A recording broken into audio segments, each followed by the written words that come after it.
Hello, it's Jang here from JangBricks.com with a look at a mid-year 2014 LEGO Technic set. This is the Volvo L350F Wheel Loader. Officially, it comes with 1,636 pieces, including 3 motors, a servo, 2 receivers, 2 transmitters, and a battery box. That's right, this is fully remote controlled and comes with everything you need to power it, except for batteries. I did not track the time that it took me to build this monstrosity, but it did take several sittings. I wasn't able to do it all at one time.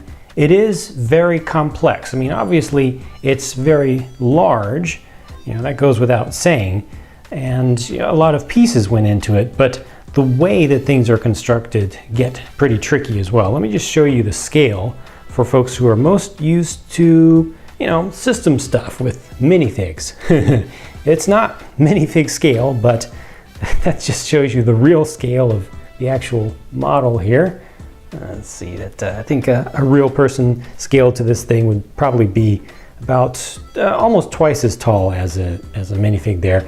This is based on the design. I mean, it's a licensed design. It actually is a licensed model of the Volvo L350F Wheel Loader. It's their top-of-the-line big earth mover, mostly used on mining sites and other places where there's truly I was going to say a ton, but a lot more than a ton. Hundreds and thousands of tons of material being moved on a daily basis. Let's get right into the functionality, what this thing can do. First, let me get it turned on. It has the 6AA Power Functions battery box in the back with an exposed power switch, makes it easy to get on. It uses 2 of the latest Power Functions infrared receivers, 2 channels apiece, mounted just behind the cab. And you issue all of your control commands from 2 side-by-side transmitters with a total of 4 control sticks.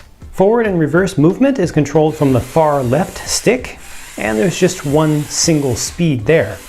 Steering is done with the rightmost control stick, and it is set up with a large gear as a knob, and that controls the servo, which takes care of articulation at the center of the entire machine. The bucket arm is controlled from this stick right here. You can see it's fairly slow, but it does have quite a bit of power in there, using 2 of the Power Functions large rams. And then this stick right here controls the motion of the bucket, all the way down and all the way up. Let me show you the full range of motion. That's all the way down right there, and it'll come all the way back up. I'll also show you how far up the whole arm will go. Let's see if I can get this right to there and max this out. And there's just a full look at it. Unfortunately, there are no clutches used in the construction in the drivetrain, so if you try to go beyond the maximum range of motion, it'll just skip on the bevel gears.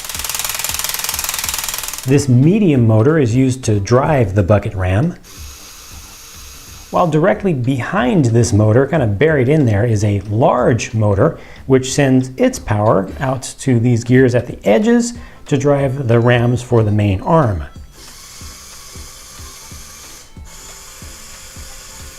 Here's a look at that from the other side. Articulated steering is controlled by a Power Functions servo motor, which is buried beneath the cab, and interestingly enough, that entire axis that it works on is also attached to the steering wheel in the cab.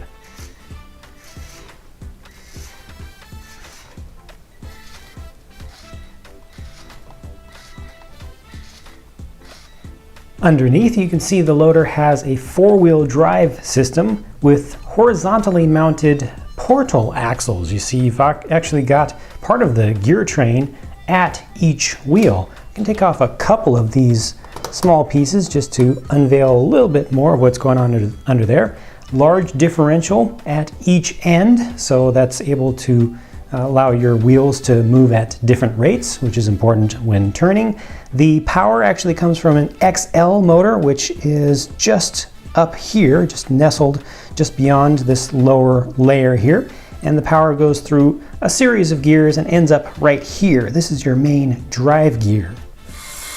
So while that's going, I can just hold one of these wheels and You see how the differential's fully open, but they work quite well. There's a single universal joint behind these gray pieces here to allow for the articulation, so you're still able to be powered while turning the thing. And they even went the extra mile to allow for articulation of the rear axle for a little bit of suspension style movement. Here's what it looks like on the ground. You see that the front does not have any suspension movement at all, but this is just useful for going over some types of bumps, and it'll also interact from the front, so you're still keeping all four wheels on the ground. The engine compartment, not surprisingly, has an engine in it with green engine block pieces, and it's an inline 6-cylinder.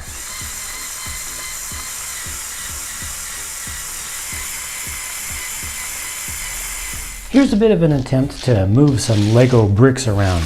You'll notice that I do need to have something heavy behind the load that's going to be picked up in order to keep the stuff from just being dragged across the ground. Just like with full-sized real-life front loaders, it's best to go up against a large pile of material. Movement is very slow and deliberate, but it very much helps that you can use all four functions at once if you want. I was just having a bit of trouble adjusting to the control scheme because it's very different from a full-sized piece of heavy equipment, at least the ones that I've operated. I should also mention that this is a 2-in-1 set. This is the back of the box that the thing came in, featuring the secondary model, which you can find the instructions for only on the Lego Technic website. This is an articulated haul truck, also fully remote controlled. But it's not nearly as practical for use as the main build because the dump bed back here is completely open on the bottom and on the sides. To be able to hold things with this, you will need to add a bunch of your own parts. So that's my look at this massive triumph of a model. As a remote controlled piece of construction equipment to actually use to do scale earth moving, it's not really that great, right? I mean, it looks good, it has the functions, doesn't have the speed and the power or the ability to really be used in off-road conditions very much. Of course, you can use it in dirt to a limited degree against the recommendations of Lego, but you do risk doing damage to the exposed gears and getting stuff into the motors and such, and that's just not a good thing. For the same reason, this doesn't make the greatest toy for a lot of kids to play with. You really need to come up with play scenarios that are specifically tailored to this thing. It's not like a Tonka toy or something where you can just drag it into the sandbox and pick up whatever you want, you know, find random things around the house and just go at it.